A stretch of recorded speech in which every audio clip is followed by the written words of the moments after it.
All right. Well, good evening, everybody. So tonight we're going to be talking about the 5 aggregates, and we're also going to be going over the Noble Eightfold Path. When we do that, we'll be looking at a couple of suttas. One in Samyutta Nikaya 2257, the 7 cases. And then in the Majjhima Nikaya, we'll be referring to MN 117, the Great 40. So the 5 aggregates. The 5 aggregates, another list to learn. We're collecting lists here of things. The lists are important, collecting these concepts that were left for us by the Buddha. The purpose is because these concepts can take us past conceptual thinking. It's just fascinating to me that some concepts can do that. Yet most concepts leave us trapped in language and words and symbols. And some concepts, when we follow them, they point us out of that trap of symbols. The 6 R's, for example, that process points you directly to an unconditioned mind.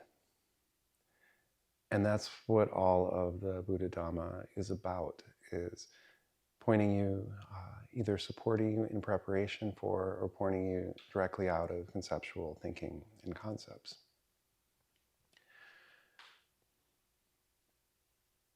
So when we learn these lists, it's just important to learn them and understand them as tools that they are, but not identify with them.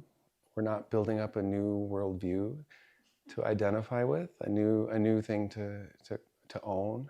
Now this is how it is, and this is how I am. Okay, no, not like that. But still, the lists are important. They hold concepts that, when we understand them, are going to help our meditation and help us go deeper. So the 5 aggregates is another way of looking at all of our experience. The 5 aggregates, subject to clinging and craving, they are form, feeling, perception, volitional formations, and consciousness. So the idea is everything we experience, we can put in one of those 5 categories. And also the idea is these are categories that people commonly identify with as their self. You know, I am my body, I am my thoughts, I am my feelings, quite naturally, but that's where the sense of self often can lie. So by understanding this category, just like understanding the steps of dependent origination, it helps us catch when we are attached and how we are attached in different ways. So that's what we will be talking about. The sutta talks about what the aggregates are and how to think about them in a helpful way. There's also some repetition in this. Some suttas have some repetition. And as that happens, it's again to help you remember and help you to follow along and kind of meditate with it while that happens. At Savatthi, monks, a monk who is skilled in 7 cases and a triple investigator is called, in this Dhamma and discipline, a consummate one who has fully lived the holy life, the highest kind of person. And so we know right away this is talking about the training or how an arahat sees the aggregates or has trained to become an arahat. And how monks is a monk skilled in 7 cases. Here monks, a monk understands form, its origin, its cessation, and the way leading to its cessation. He understands the gratification, the danger, and the escape in the case of form. He understands feeling, its origin, its cessation, and the way leading it to its cessation. He understands the gratification, the danger, and the escape in the case of feeling. Here, a monk understands perception, its origin, its cessation, and the way leading us to cessation. He understands the gratification, the danger, and the escape in the case of perception. Here, a monk understands volitional formations, their origin, their cessation, and the way leading to their cessation. He understands the gratification, the danger, and the escape in the case of volitional formations. He understands consciousness, its origin, its cessation, and the way leading to its cessation. He understands the gratification, the danger, and the escape in the case of consciousness. And what, monks, is form? The four great elements and the form derived from the four great elements. This is called form. With the arising of nutriment, there is the arising of form. With the cessation of nutriment, there is the cessation of form. So form refers to our bodies and the perception of our bodies and the perception of the outside world. We experience our bodies and the outside world through the lens of the four elements, or we can analyze it and break it down that way. So the elements are solidity, cohesion, heat and vibration and movement. And so you can, any tactile sensation, you can think of those components. And then we think of nutriment. Food, sensory impressions, volition, and consciousness. This is nutriment for form, for our awareness of form. You can think of food, of course, for the body. That's necessary. And by the way, when we're talking about the cessation of form, we're not talking about the cessation of the body. We're talking about how we perceive the body in a particular way. So that's important. We're not talking about the cessation of nutriment. And of course, it's important to take care of your body very much. Sense impressions and volition feed our experience of form. And of course, consciousness. There is an interrelationship of consciousness and nama rupa. With consciousness, our body is alive.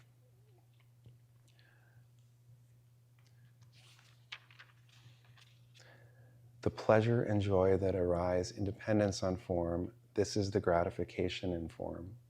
It can be pleasant to experience form. There's different experiences of form that do have pleasant quality. That form is impermanent, suffering, and subject to change. This is the danger in form. These experiences are also marked by the three characteristics. And so ultimately the gratification is unsatisfactory when we really look into it.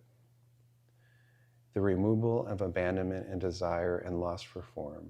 This is the escape from form. Whatever ascetics and Brahmins, having thus directly known form, its origin, its cessation, and the way leading it to its cessation, having thus directly known the gratification, the danger, and the escape in the case of form, are practicing for the purpose of revulsion towards form, for its fading away and cessation.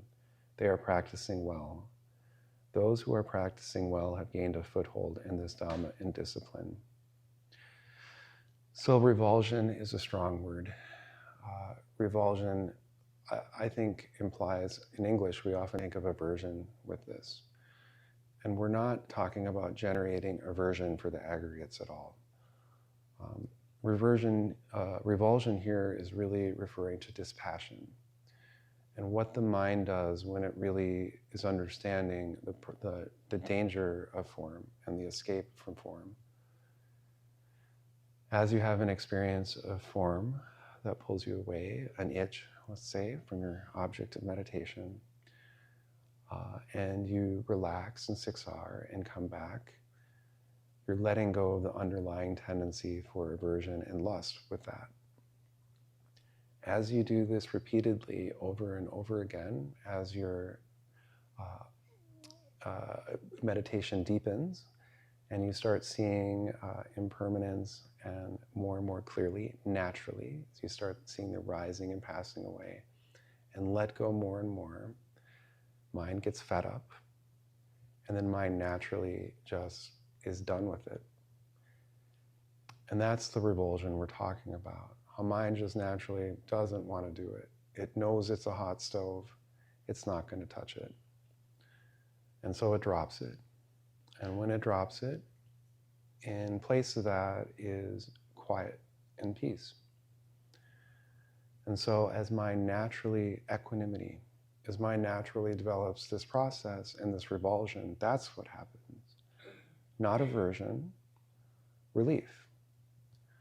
And not relief on purpose, relief instinctively, automatically, effortlessly. Those who are practicing well have gained a foothold in this Dhamma and discipline. And whatever ascetics and Brahmins, having thus directly known form, its origin, its cessation, and the way leading to its cessation, having thus directly known the gratification, the danger, and the escape in the case of form, through revulsion towards form, through its fading away and cessation, are liberated by non-clinging. They are well liberated. Those who are well liberated are consummate ones. As to those consummate ones, there is no round for describing them. What, monks, is feeling? There are 6 classes of feeling. Feeling born of eye contact, feeling born of ear contact, feeling born of nose contact, feeling born of tongue contact, feeling born of body contact, feeling born of mind contact. This is called feeling. With the arising of contact, there is the arising of feeling. With the cessation of contact, there is the cessation of feeling. This noble eightfold path is the way leading to the cessation of feeling.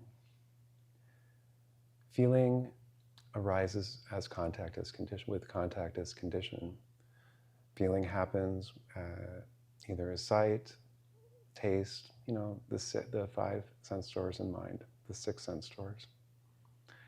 In and of itself, feeling is pleasant, painful, or neutral, like that.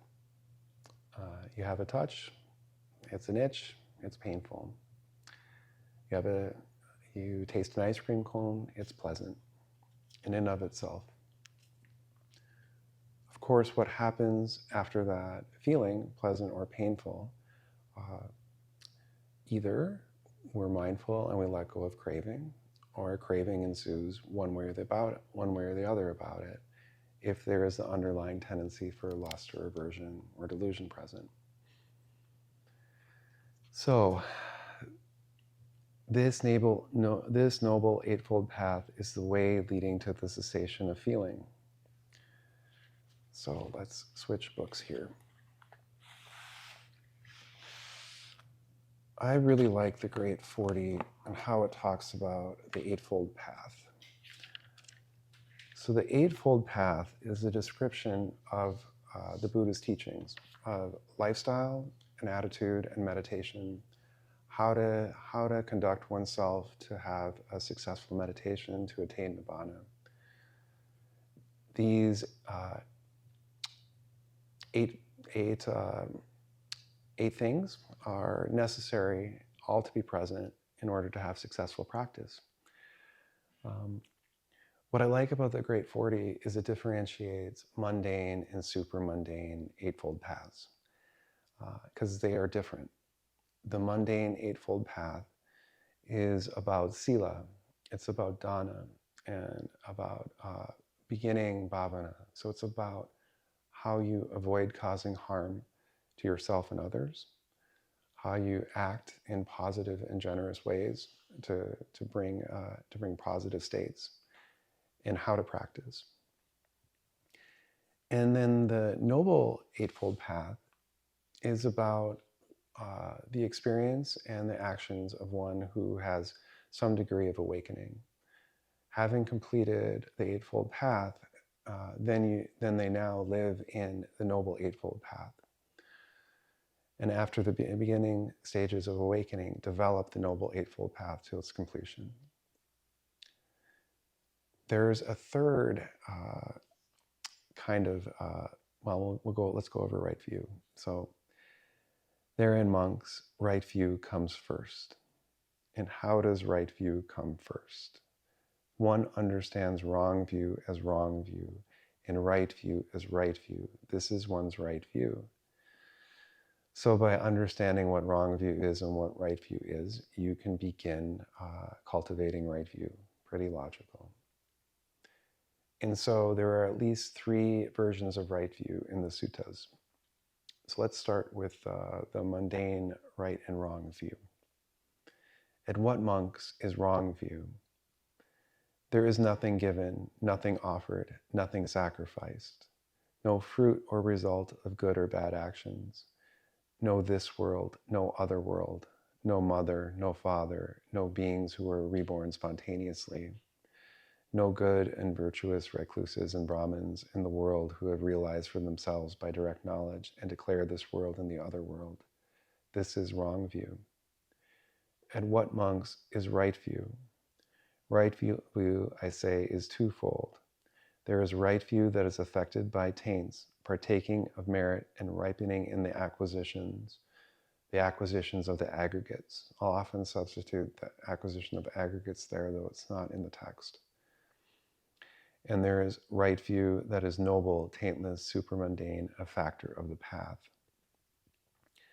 And what is right view that is affected by the taints, partaking of merit, ripening in the acquisitions?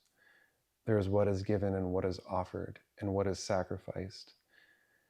There is fruit and result of good and bad actions. There is this world and the other world. There is mother and father. There are beings who are reborn spontaneously, and there are in the world good and virtuous recluses and Brahmins, who have realized for themselves by direct knowledge and declare this world and the other world. This is right view affected by taints, partaking of merit and ripening in the acquisitions. So this right view is talking about cause and effect. It's a view that allows us to understand that what happened in the past is affecting us now. So where we are now is as a result of past actions, and where we want to be in the future is a result of present actions. So what we do matters for where we end up. And this is why it is affected by taints, partaking of merit and ripening in the acquisition of the aggregates.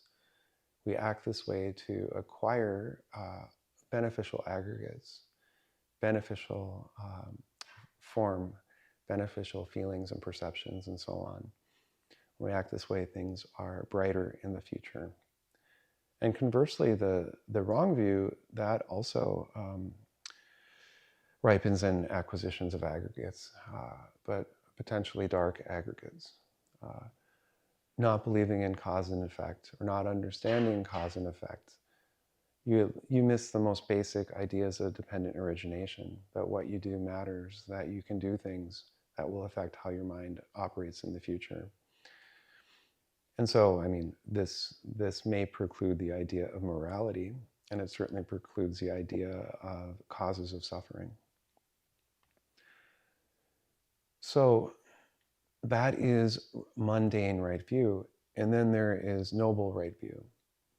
So in this sutta, it gives a definition of noble right view, but in other suttas, it gives a definition of the Four Noble Truths. So the Four Noble Truths are, there is suffering. There is a cause of suffering, and this is craving. There is a cessation of suffering, the cessation of craving. And there is a path leading to the cessation of craving, which is the Noble Eightfold Path. And this sutta describes noble right view of what is right view that is noble, taintless, supermundane, a factor of the path. The wisdom, the faculty of wisdom, the power of wisdom, the investigation of states, enlightenment factor, the path factor of right view in one whose mind is noble, whose mind is taintless, who possesses the noble path and is developing the noble path. This is the right view that is noble, taintless, supramundane, a factor of the path. So the clear seeing of one whose mind is free from craving, who has attained some degree of awakening or complete degree of awakening. Does say one who's completely awakened or one who is developing the noble path possesses right view. I haven't seen a sutta that says this, but it seems logical to me that these three are in sequence. You develop mundane right view, which allows you to develop the view of the Four Noble Truths. Having developed and understood the Four Noble Truths, you have access and develop the right view, the noble right view. And so understanding the Four Noble Truths brings about noble right view like that. It's a theory. If one makes an effort to abandon wrong view and to enter upon right view, this is one's right effort. Right effort is what we do when we practice the 6 R's. Right effort is simply letting arisen unwholesome states fall away, preventing unarisen unwholesome states from arising, supporting the arising of unarisen wholesome states, and allowing arisen wholesome states to persist. So letting go of unwholesome states, of distractions, and of allowing wholesome states to replace them. And so this is right effort. Mindfully one abandons wrong view. Mindfully one enters upon and abides in right view. This is one's right mindfulness. Thus, these 3 states run and circle around right view. That is, right view, right effort, and right mindfulness. And so right view, right effort, and right mindfulness all work together in order to support noble right view.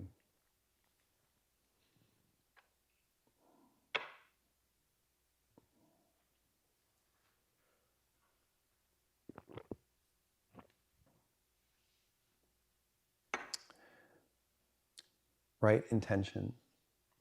Therein, monks, right view comes first. And right view comes first in all lists of the Eightfold Noble Path. When right view is present, it informs everything else and allows you to understand the rest of the Eightfold Path. Therein, monks, right view comes first. And how does right view come first? One understands wrong intention as wrong intention and right intention as right intention. This is one's right view. And what, monks, is wrong intention? The intention of sensual desire, the intention of ill will, the intention of cruelty. This is wrong intention. Bhante translated right intention as harmonious imaging. Most translators agree of translating the Eightfold Noble Path into English as right view or right intention or so on. And I like this as well. It's consistent. It works. As far as I understand the translation, it's right. I do enjoy some of Bhante's translations. They all do offer some flavor and understanding to it. I don't think they're quite replacements for it, but harmonious imaging is great. What images do you bring to mind? What intentions are you holding when you think things? That's what this is talking about. And what, monks, is right intention? Right intention, I say, is twofold. There is right intention that is affected by taints, partaking of merit, and ripening in the acquisitions. There is right intention that is noble, taintless, supramundane, a factor of the path. And what, monks, is right intention that is affected by taints, partaking of merit, ripening in the acquisition? The intention of renunciation, the intention of non-ill will, and the intention of non-cruelty. This is right intention that is affected by taints, ripening in the acquisitions. And so this is talking about a choice of what you hold in your mind and how you choose to hold your mind. Do you hold judgment? Do you hold anger? Do you hold aggravation? Or do you choose to bring up loving kindness? Do you choose to hold that instead? And what, monks, is right intention that is noble, taintless, supramundane, a factor of the path? The thinking, thought, intention, mental collectedness, mental stillness, directing of mind, verbal formation in one whose mind is noble, whose mind is taintless, who possesses the noble path and is developing the noble path. That is right intention in one that is noble, a factor of the path. And so this is talking about the mental qualities of one who's entered the path. So the mental collectedness, these are qualities of meditation that we talk about. And actually, we're talking about qualities of mind that develops as one trains. One's mind, who has been practicing this way for quite a while, has experienced Nibbana clearly, is still. As you let go of your false sense of self, as you see through a lot of your delusions about how things work, mind loses a lot of the proliferation, a lot of the extra thoughts, a lot of the extra this and that. One's mind becomes filled with collectedness, equanimity, and loving kindness primarily. This doesn't mean you don't think on purpose or talk on purpose or act normally.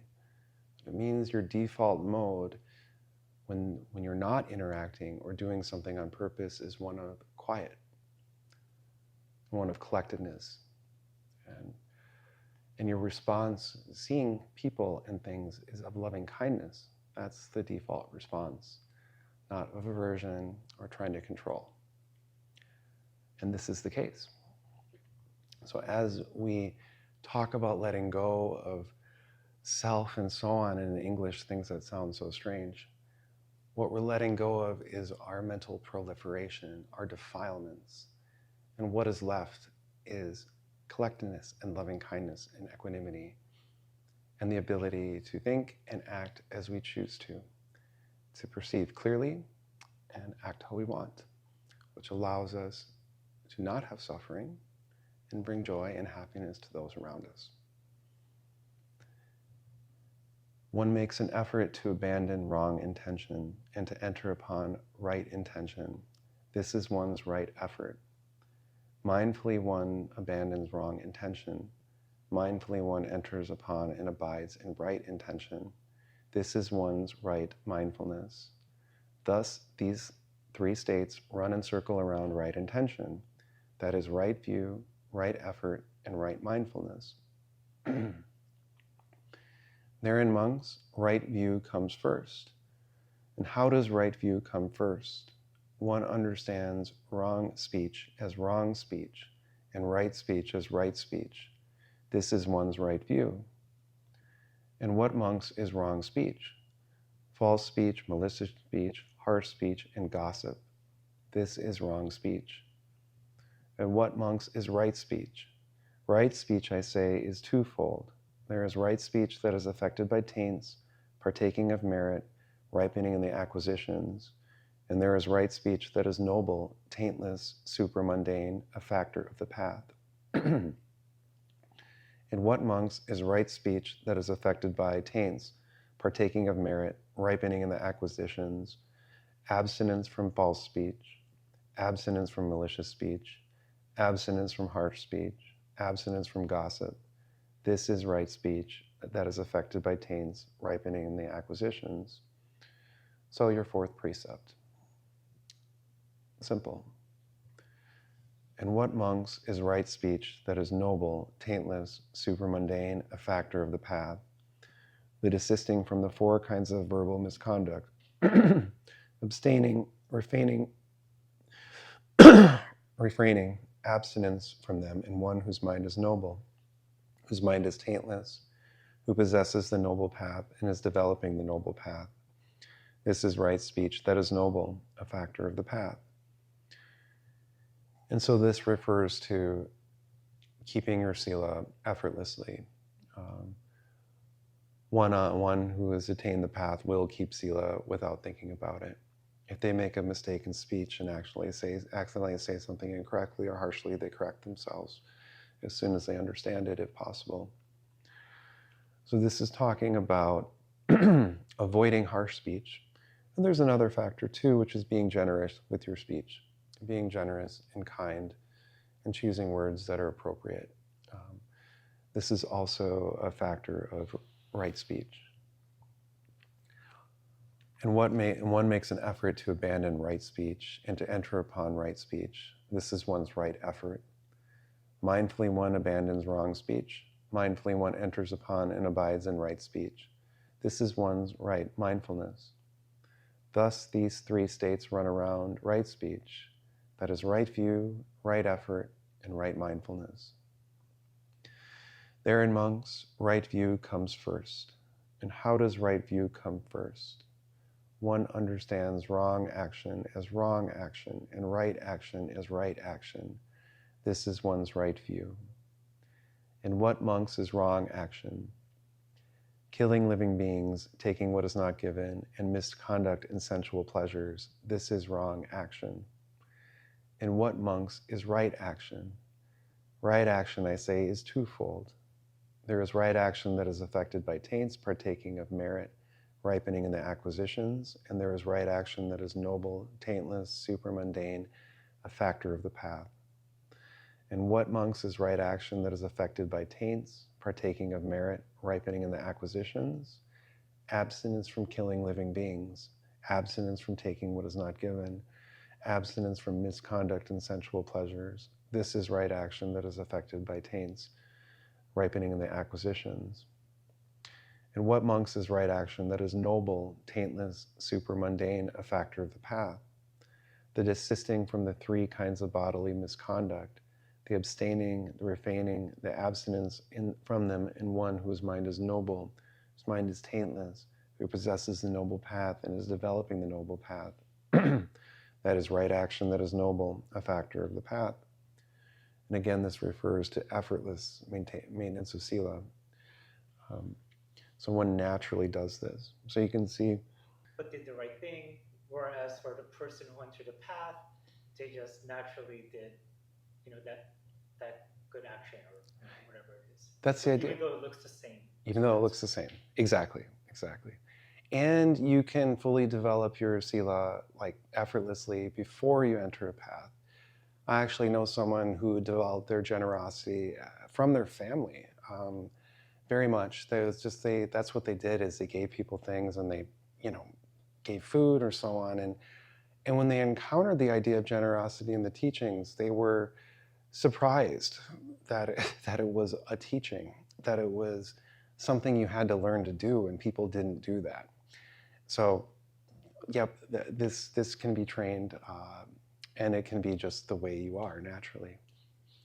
And I think that's a clue, right? I mean, that's just naturally how one could be when you're entering upon the paths. You're returning more towards sanity in the way we all could and should act, maybe, as opposed to getting something, Well, you get something transcendental too, but you're returning to sanity, yeah. Yeah.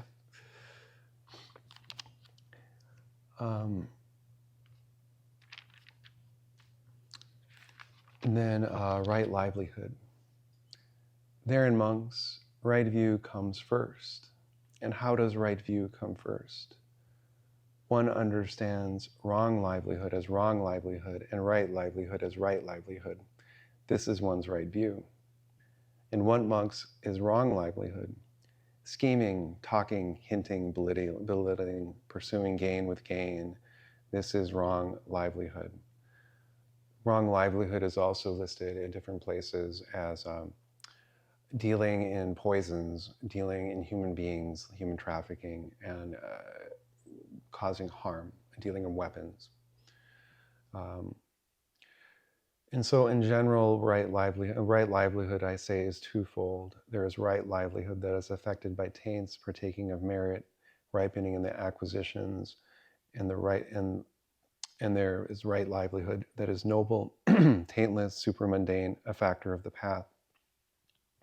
In what monks is right livelihood that is affected by taints, partaking of merit, ripening in the acquisitions?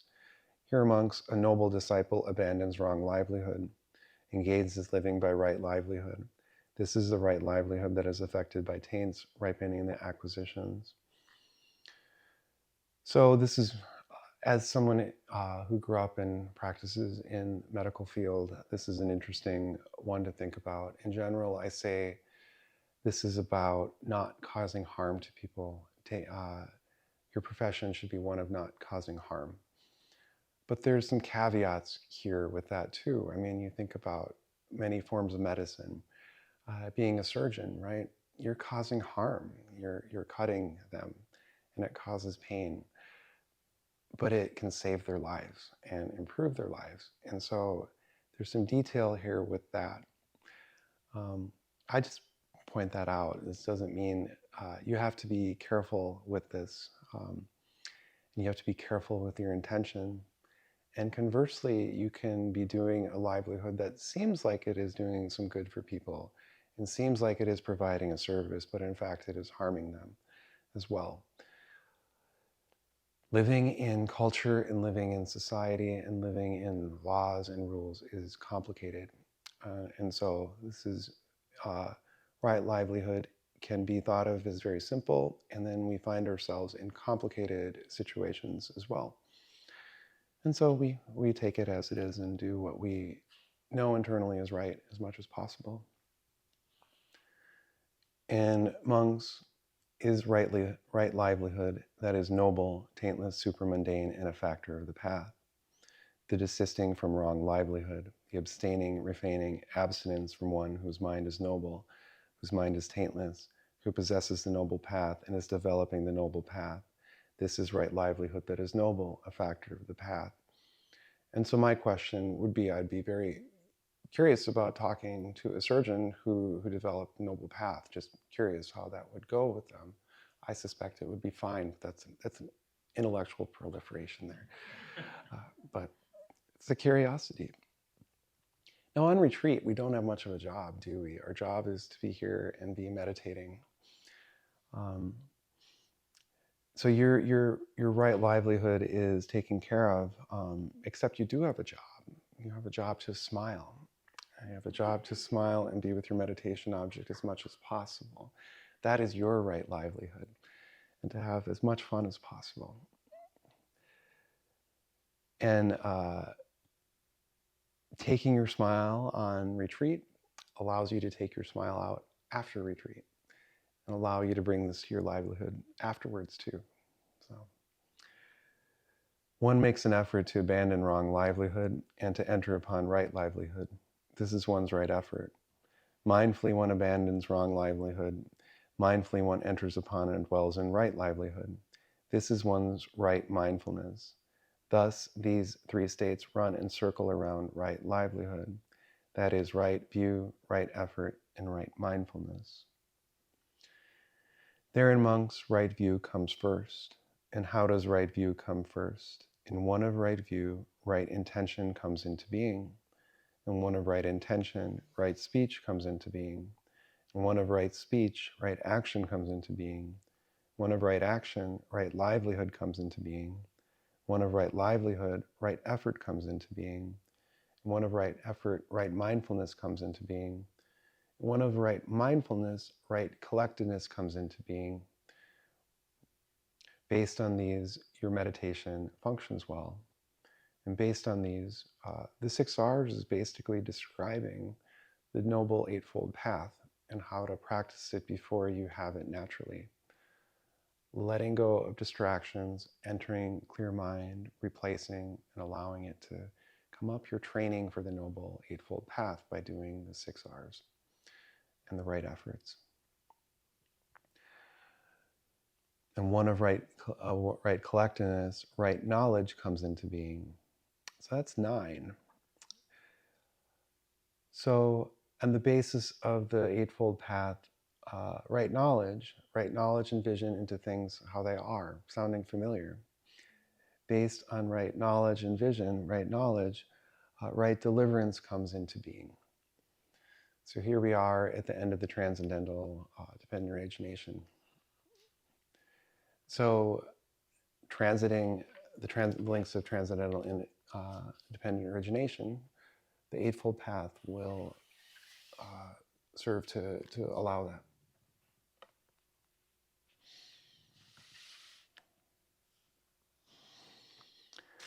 And what, monks, is perception? There are 6 classes of perception. Perception of forms, perception of sounds, perception of odors, perception of tastes, perception of tactile objects, perception of mental phenomena. This is called perception. With the arising of contact, there is the arising of perception. With the cessation of contact, there is the cessation of perception. This Noble Eightfold Path is the way leading to the cessation of perception. And so perception is the part of the mind that has memory and identifies things. You can see that is a chair. It also has, you can collect different kinds of perceptions. That is a comfortable chair. That is not a comfortable chair. And so that is what our memory and a lot of our concepts or things are stored in our perception. Perception arises with contact as condition. The pleasure and joy that arise in dependence on perception, this is the gratification of perception. That perception is impermanent, suffering, and subject to change. This is the danger in perception. The removal and abandonment of desire and lust for perception. This is the escape from perception. Whatever monks, whatever ascetics and Brahmins, having thus directly known perception, its origin, its cessation, and the way leading to its cessation, having thus directly known the gratification, the danger, and the escape in the case of perception, are practicing for the purpose of revulsion towards perception. For the fading away and cessation, they are practicing well. Those who are practicing well have gained a foothold in this Dhamma and discipline. Whatever ascetics and Brahmins, having thus directly known perception, its origin, its cessation, and the way leading to its cessation, having thus directly known the gratification, the danger, and the escape in the case of perception, through revulsion towards perception, through its fading away, cessation, are liberated by non-clinging. They are well liberated. Those who are well liberated are consummate ones. As to those consummate ones, there is no round for describing them. And what, monks, are volitional formations? There are 6 classes of volition. Volition regarding forms, volition regarding sounds, volition regarding odors, volition regarding tastes, volition regarding tactile objects, volition regarding mental phenomena. This is called volitional formations. With the arising of contact, there is the arising of volitional formations. With the cessation of contact, there is a cessational of volitional formations. That is the right view. The Noble Eightfold Path is the way leading to the cessation of volitional formations. So volitional formations is basically everything else. It is a complicated aggregate in some ways not so much. So we have form, we have feeling, we have perception, and then we have our concepts around it, our construction. So formation, sankhara, that's a word that refers to constructed. So an example of this formation in action maybe is you take a bunch of sand and you put it in a mold for a brick, and you put out a brick, and all of a sudden you see a brick in front of you instead of a pile of sand. And then you make a lot of bricks and you put them in a row and stack them up, and all of a sudden you see a wall.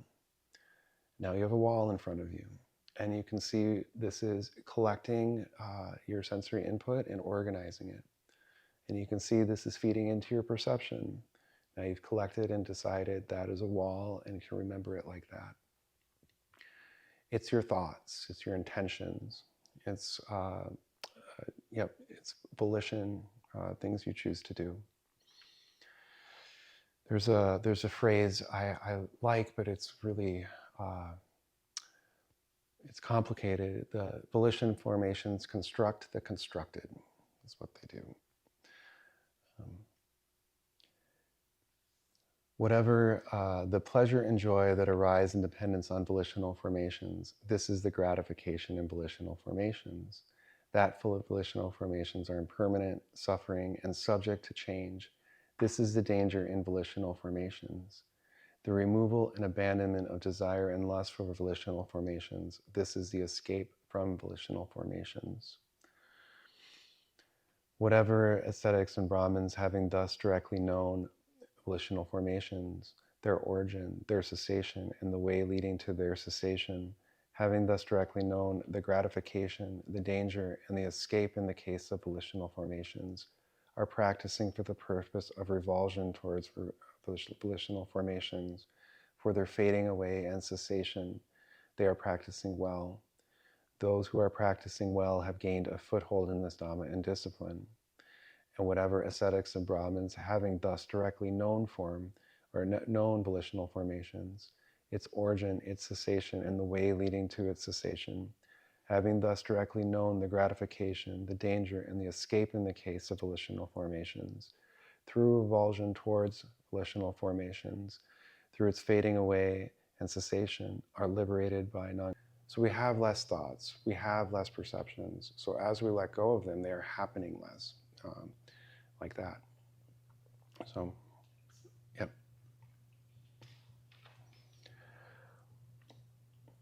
And what, monks, is consciousness? There are these 6 classes of consciousness. Eye consciousness, ear consciousness, nose consciousness, tongue consciousness, body consciousness, mind consciousness. This is called consciousness. With the arising of name and form, there is the arising of consciousness. With the cessation of name and form, there is the cessation of consciousness. This is the Noble Eightfold Path, is leading the way to the cessation of consciousness. That is right view, right concentration. The pleasure and joy that arises in dependence on consciousness, this is the gratification in consciousness. That consciousness is impermanent, suffering, and subject to change, this is the danger in consciousness. With the removal and abandonment of desire and lust for consciousness, this is the escape from consciousness. So consciousness is how we are aware of the other aggregates and how we are aware of the sense doors. So it is always in relation to one of the sense doors. It is simply what lights it up. That's what consciousness is. It is not a separate thing, watching things. We can try to observe things separately, but they are observed. Consciousness is aware of them, or makes them aware. It lights them up right there, not separate. So this idea of watching and looking, that's attention. We don't need to watch and look. We effortlessly are already aware of what arises. And getting rid of that tension and habit is much better. Whatever ascetics and Brahmins, having thus directly known consciousness, its origin, its cessation, and the way leading to its cessation, having thus directly known the gratification, the danger, and escape in the case of consciousness, are practicing for the purpose of revulsion towards consciousness. For its fading away as cessation, they are practicing well. Those who are practicing well have gained a foothold in this Dhamma and discipline. And whatever ascetics and Brahmins, having thus directly known consciousness, its origin, its cessation, and the way leading to its cessation, having thus directly known the gratification, the danger, and the escape in the case of consciousness, through revulsion towards consciousness, through its fading away and cessation, are liberated by non-clinging. They are well liberated. Those who are liberated, or well liberated, are consummate ones. As to those consummate ones, there is no round for describing them. It is in such a way, monks, that a monk is skilled in 7 cases. And how monks is a monk? A triple investigator. Here, monks, a monk investigates by the way of the elements, by the way of the sense spaces, and by the way of dependent origination. It is in such a way that a monk is a triple investigator.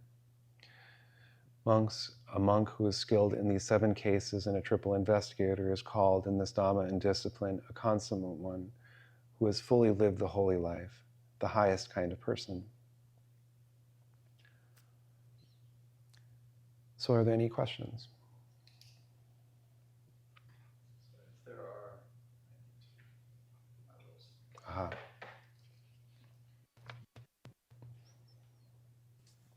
questions. Oh, I have a question. Okay. What is meant by ripening in the acquisitions? Ripening of the acquisitions is ripening of the kama and creating and taking up new aggregates. So taking up, because of your actions in the present, leading to new aggregates in the future. So, Thank you, because I've heard several different answers to that one. well, that's a different one too. Yeah. No, it makes sense because I thought it was something that wasn't positive. It's affected by the taints. So Yes. that it's, it's like you're taking on more of a self. You are. That's the mundane view. It's just a bright mundane view when you follow the mundane right path. So far better to do the noble one and not take up the aggregates. But if you're going to take up the aggregates, they could be good or they could be. Take the better ones, right? Like. Can you please repeat the answer? Sorry. Oh, acquisition of the aggregates refers to basically fruition of your kama. And so that what you do in the future on the mundane level will lead to renewal of your aggregates in the future and how they are. And so how your body is, how your mind is in the future is affected by what you do now. Yeah, and so that could be bright or dark. That answers my question. Because I was thinking about the Pali word, upadivipakka, as you said, the acquisition of karma or something. Yep. So upadi is aggregate, so I just wanted to clarify. Okay, nice.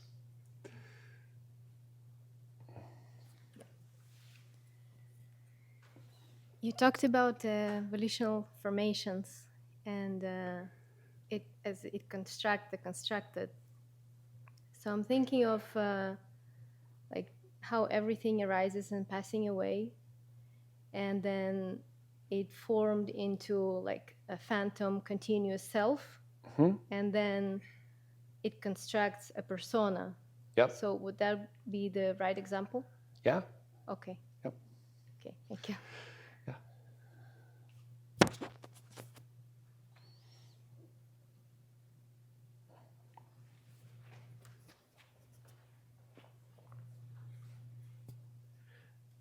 When we see the word volitional formations in the 5 aggregates, and I believe that also appears in the 12 links as the second link. Sure does. Do they kind of match up one for one, or is there a difference between the two? I think both are probably true. Like that. I think where they're basically the same thing, constructions, right? Comic constructions. Yep, and they are conditioned by contact. Yep, like that. I think we put them earlier on, I believe, because they definitely condition consciousness and everything else, and like that. And they. Kirsten, any other questions on there?